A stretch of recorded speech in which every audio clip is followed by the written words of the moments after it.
In 1781, more than 100 African slaves died when they were thrown overboard of a British slave ship. When the ship got back to England, the owners tried to get their insurance company to pay them back for the money they had lost because of the disaster. This may have been one of the first cases of insurance fraud through mass murder.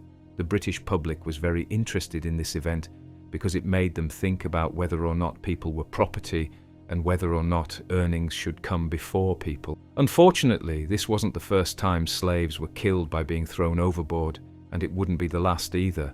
However, the massacre on the Zong wasn't the only one that happened on a ship that transported slaves. The attention it got, however, started the process of ending slavery in the British Empire. Slavery ended in some parts of the British Empire for over 100 years after the Zong Massacre, but the process took decades longer than expected. This was one of the first times that white people in England learned how far slave owners would go to get paid. This is the messed up story of what happened at Zong. A brief history of the Zong. In the 18th century, the Zong was a ship owned by the Middelburgische Commercie-Compagnie, which was based in Middelburg, Netherlands. It was used to carry slaves along the triangular trade. The ship has also been called the Zorg or the Zerg. It's not clear if the slight differences in name are due to a typo or if the crew of the ship purposely caused the confusion to distance themselves from the murderous events that recently occurred upon it, as Michel Fauber writes in Granville Sharp's uncovered letter and the Zong Massacre.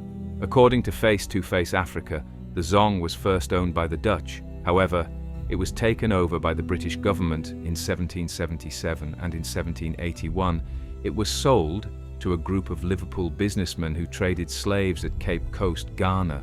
Around 244 Africans who were being held as slaves were already on board when it was sold to traders. They were involved in the deal. Also, no one knows how long they've been on board. There were 442 slaves on the Zong, along with 19 crew members and one guest when it left Ghana. It was also said in the Gleaner that the ship had insurance which included £8,000 or $11,000 for the captives alone, at around £30 sterling or $39 per enslaved African. Zong shouldn't have had more than 200 people on board for its size. The Zong's August 1781 voyage. The Zong sailed from Ghana on August 18, 1781. On September 6, 1781, it stopped at Sao Tome to get more water, and then it set sail for Jamaica. Face to Face Africa says that the crew chose not to stop the ship for another water restock around the third week of November, even though it was due. The ship got to Jamaica on November 28th, but the crew thought they had reached Saint-Domingue Hispaniola, which is now known as the Dominican Republic and Haiti. They continued their trip anyway. It took almost 300 nautical miles for the ship to figure out what it had done wrong. It would take at least 10 days for the ship to get back to Jamaica at that point, and there was only enough water for 4 days. The ship was stuck in the doldrums, which is also called the Intertropical Convergence, because there wasn't much any wind. Blackpast says that by November 29th, many of the slaves had died of illness and not getting enough food. According to the Jamaica Observer, there were up to 60 slaves who died and 7 crew members who also died. At this point, Luke Collingwood, who was captain of the Zong, thought that a massacre would make the most money for him. The Zong Massacre. It was decided to kill everyone because the slaves' insurance wouldn't pay for their deaths from sickness or natural causes. If, on the other hand, slaves were thrown overboard to save other ship members and property, then the insurance could be used. In A New Look at the Zong Case of 1783, it says that at least 122 slaves were thrown overboard. In early December, 54 people were killed on November 29th, 42 people were killed on December 1st, and 26 people were killed on another day. Some sources put the number at 142, but that might not be the maximum number of murder victims. A further 10 slaves killed themselves by jumping off the ship, which the Gleaner reports. Collingwood would later call this an act of defiance.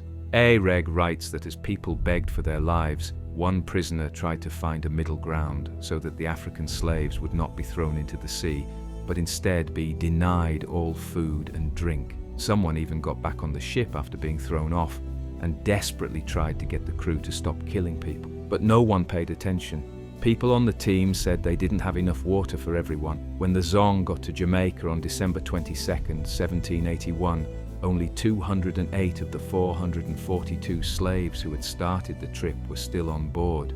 The Zong still had 420 gallons of water on board when it got to Jamaica. What happened to the survivors? When the survivors of the Zong killings got to Jamaica, they were sold to new owners as slaves. They say that on January 9th, 1782, at least 200 people were put up for sale in a newspaper. Having someone as a slave cost an average of $47. Unfortunately, not much is known about what happened to the slaves who were still alive after they were sold. According to Granville Sharp's uncovered letter and the Zong Massacre, the group may not have meant for the misdirection and unplanned detour to be as unplanned as they made it seem. At least half of the slaves on the Zong had been on the ship for an unknown amount of time. So many of them were probably already sick. This is because the conditions on the ships that held slaves were some of the worst that anyone could be in. Most likely, the crew of the Zong knew this and knew that they wouldn't get a good price for anyone who didn't look like they were in good health. The slaves were literally worth more dead than alive to the murders, so it's likely that the ship was intentionally steered off course to make it look like they would have run out of water. Trial of insurance. After being renamed the Richard of Jamaica, the Zong sailed back to England on October 26, 1782. There, the ship's owner, James Gregson, filed an insurance claim for the loss of the slaves who had been killed. Gregson said that the slaves who were killed were lost because of the perils of the sea, and he wanted to be paid based on the average cost of the slaves who were still alive. When the insurance company wouldn't pay, the Gregson gang sued. The court case took place in London on March 6, 1783. The insurance underwriter Thomas Gilbert disputed the claim and said that the Zong had plenty of water when she got to Jamaica based on the inventory. However, the judges found in favor of the ship's owners, as reported by the Gleaner. Because of this decision, killing slaves was basically seen as acceptable. The Attorney General, John Lee, even said that the case wasn't even about murder, but only about property and insurance. What is this claim that human people have been thrown overboard? This is a case of chattels or goods. Blacks are goods and property. It is madness to accuse these well-serving honourable men of murder. The case is the same as if wood had been thrown overboard per Black Past. Appealing the verdict. The insurers didn't agree with the decision, so they asked for a new trial. The Guardian says that the insurers didn't file an appeal because they thought that murder had happened.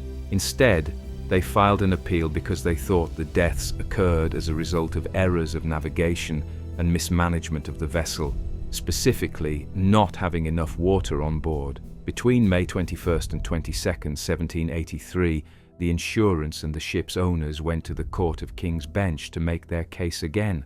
But a chain of murder in the slave trade says that during this hearing it was found that some of the murders had taken place after rain had restocked the ship with water. This meant that the ship owners' claim that there wasn't enough water was not true. The Earl of Mansfield, also called Lord Mansfield, who was in charge of the meeting and the trial, asked for a new trial, but there's no proof that there was ever another trial. Property over people. Even though the Earl of Mansfield asked for a new trial, it was clear from what he said during the first one that the issue was still property, not people. The matter left to the jury was whether it was from necessity, for they had no doubt, though it shocks one very much, that the case of slaves was the same as if horses had been thrown overboard. If the slaves die a natural death, the underwriters do not pay for them, but in an engagement, if they are attacked and the slaves are killed, they will be paid for as much as for damages done to goods, says Black and Education. Face to Face Africa says that because there wasn't enough proof for the second trial, it seems likely that the ship's owners never got the money they wanted from the insurers. However, no one was charged with a crime. People thought that the story of the Zong Massacre would be forgotten, but it was about to have a long effect on the trade of slaves in the British Empire. Who were the Sons of Africa? In the late 1700s, a group of African men who had been freed from slavery in Great Britain formed an organization called the Sons of Africa. Their goal was to end the enslavement of African people. Front 2 Face Africa says that Olaudah Equiano and Ottobah Cugoano were members. Not only did the group fight against slavery, but they also spoke out against the settlement of Sierra Leone at the start of the 1800s. According to Equiano's world, the Sons of Africa described themselves as "we who are a part or descendants of the much-wronged people of Africa," and worked on educating people about the horror that was enslavement. In 1789, Equiano published his autobiography, The Interesting Narrative of the Life of Olaudah Equiano, or Gustavus Vassa, the African, which revealed to many white Britons at the time what was going on during the process of enslavement. An author named Capturing Cambridge says that the Sons of Africa were Britain's first black political organization. They worked with the Society for the Abolition of the Slave Trade, which was started in 1787 and became very important in their fight against slavery. Raising awareness of the Zong Massacre. He was following the news about the Zong Massacre and the trial that followed. When it became clear that killing slaves was basically legal, Olaudah Equiano told his friend, the abolitionist Granville Sharp. Authorities say that Sharp was the one who tried to have the ship's crew charged with murder, but he failed in the end. But because the trial and hearing were already getting a lot of media attention, Equiano and Sharp were able to make a good fuss about the murder. Along with focusing on the callous conduct of the crew, it was also made clear that the British legal system saw mass murder as nothing more than maritime fraud. It is also said in the Gleaner that Equiano and Sharp's work brought in people like Reverend John Ramsay and William Wilberforce to fight against slavery. Their work directly led to the end of slavery in Britain. According to Understanding Slavery, there is a direct line of descent from outrage at the Zong affair in 1783 to the founding of the Abolition Society in 1787. Regulating the trade of enslaved people.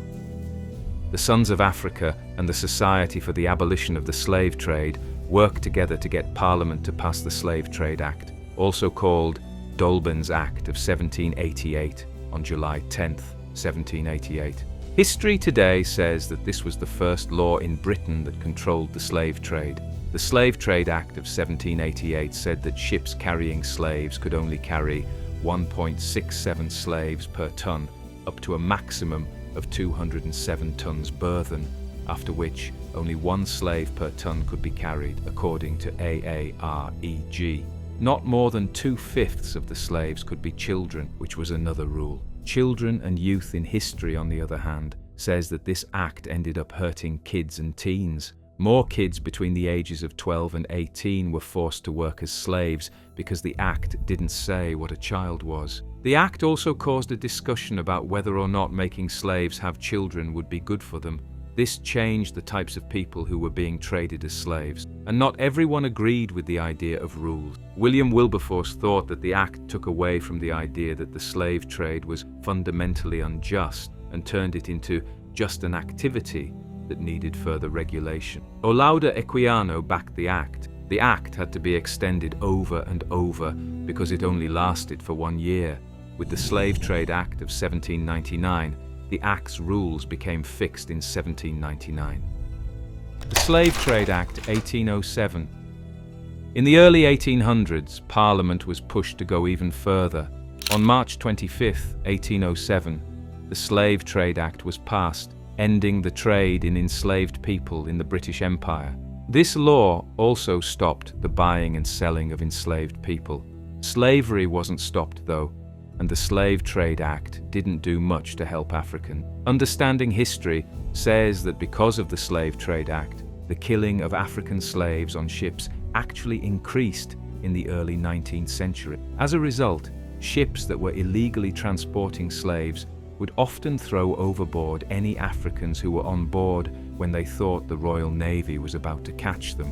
If they were caught with slaves on board, their ships would be seized. Origins also says that many ships that brought slaves to other countries just sailed under a Spanish or Portuguese flag to get around the rules. And until 1811, carrying slaving equipment like shackles was not considered proof of involvement in the slave trade.